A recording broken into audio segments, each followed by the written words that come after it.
Hello again. So last week I put up my origin stories, if you would, one of those superhero things I'm not quite sure I deserve the title of, but I had a lot of comments asking me a few questions about my background because it's a little bit unusual.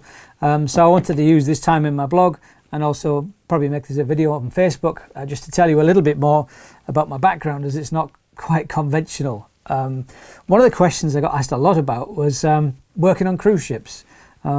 I was actually on cruise ships in 1987. I started them when I was 18.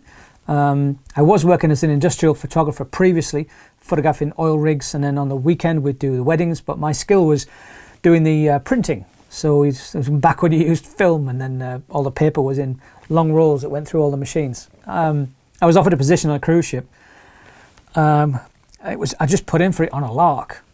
6 weeks later, I was in Miami. My mum thought I'd died or something because it was so fast. And you've got to imagine that where I come from, it's the steel centre, or it used to be the steel centre, the petrochemical capital of the northeast of England. It's a stone's throw from the Yorkshire Moors, but man, there's some industry down there when you get over the hills. So it's I wouldn't say it's grim. It's a working town, you know. I love where I grew up. There's such a contrast and such a really, really diverse and interesting and honest set of people that come from there. I'm really proud of where I came from.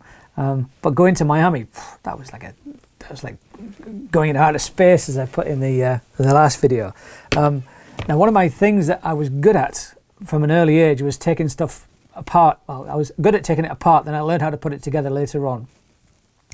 And when I got to cruise ships, I was obviously in the darkroom, under the stairs, as it were. I never saw much sunlight for all the years I was there. I was always busy.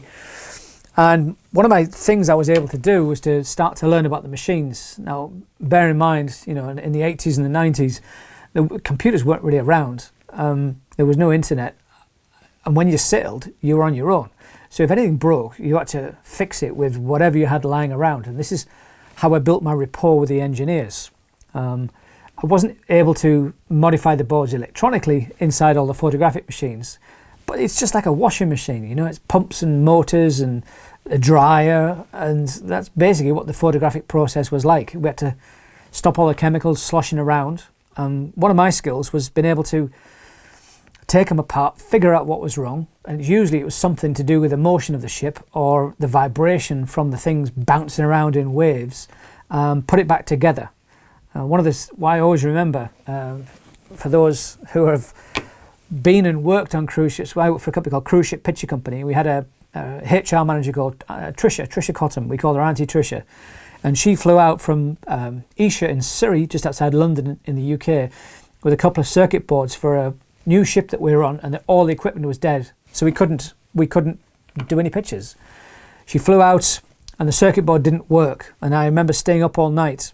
And I'm very good at listening to vibration and feeling stuff. And I forget how I did it now, but I figured out what was wrong with this machine, got this circuit board to work, got the things working, and we were able to finish the cruise. And I think we were close to losing the concession on the ship, and this really, really helped.